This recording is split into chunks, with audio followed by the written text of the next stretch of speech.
மதிக்கத்தக்க அளவுக்கு கணவனை நல்ல நிலைக்கு வச்சிருப்பாரு. மனைவியா கணவனை திட்டுறாப்ல, நம்ம சும்மா உதாரியா நம்ம சுத்திக்கிட்டே இருந்தோம்னா ஏதோ ஏனதான வாழ்ந்தோம்னா அங்கே ஆசீர்வதிக்க முடியும். ஆகிற பிள்ளைகளே, இப்படிப்பட்ட வாக்குத்தத்தங்களை நமக்கு தேவன் வைத்திருக்கிறார். நீங்கள் இதை நம்பினா போதும், நீங்க பிரியமா இருக்க முடியும். அல்லேலூயா. ஒன்றுமே உங்களுக்கு முடியல, நம்புற ஆண்டவரே, இது நம்புற, இதை விசுவாசிக்கிறேன், அவ்வளவுதான் சொன்னா போதும், நீங்க பிரியமா இருக்க முடியும். நிச்சயமா அதை விசுவாசிங்க, இதை நம்புங்க. ஒன்றுமே இல்லைனாலும் செய்ய முடியும், நம்புங்க. எந்த சூழ்நிலையும் அவரை விட்டு என்ன செய்ய வேதத்தை பார்க்கிறோம். ஆபிரகாமுக்கு சரீரம் செத்து போச்சு, அந்த சாராவுடைய கற்பமும் செத்து போச்சு. ஆனா அவருக்கு செத்து போனதை எண்ணாது இருந்தாராம். அங்க சரீரம், அந்த சாராவுடைய கற்பம் அங்கே செத்து போனதை எண்ணாது இருந்தார். நான் பரவான், தேவன் சொன்னது எனக்கு நிறைவேறும், தேவன் சொன்னது நிறைவேறும். ரெண்டு பேரும் அப்படி விசுவாசித்தாங்க. 100வது வயதுல, அந்த 99வது வயதுல கற்பம் தரிக்கிறாங்க. 100வது வயதுல ஒரு குமாரனை கொடுக்கிறார் ஆண்டவர். அல்லேலூயா. தேவனால் கூடாத காரியம் ஒன்றுமே இல்லை. டாக்டர் சொல்லியிருப்பாங்க, ஐயோ இது முடியாது, உனக்கு குழந்தை இருக்காது. எனக்கு 5 வருஷம் குழந்தை, 5 வருஷம் குழந்தைன்னா மொத்தத்துல எனக்கு குழந்தை இருக்காதுன்னு சொன்னாங்க. அழகா 3 பிள்ளைகளை கொடுத்திருக்காரு, 2 பெண் பிள்ளைகளை, ஒரு பையனை கொடுத்திருக்காரு. அல்லேலூயா.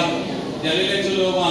டாக்டர் ஆச்சரியப்படுவாங்க, எனக்கு கிட்னி ஃபெயிலியர், எனக்கு அப்படிப்பட்ட சொன்னாங்க. தலை அழுகி போச்சு, கிட்னி ஃபெயிலியர், எல்லாம் ஹார்ட்ல அட்டாக்கு, அந்த மாதிரி எத்தனையோ வியாதிகள் வந்தது. ஆகினாலே எல்லாவற்றையும் வந்தாலும் சரி, எனக்கு விரோதமாக வந்த ஆயுதங்கள் எல்லாம் அது வாய்க்காமலே போயிடுச்சு. அது என்ன ஆசீர்வதிச்சு, நீ படிச்சு போடா, நீ கண்டிப்பா நல்லா இருப்ப, நீ சுகமா இருப்ப, அது நான் உனக்கு பயப்படுத்த அது ஓடி போயிடுச்சு.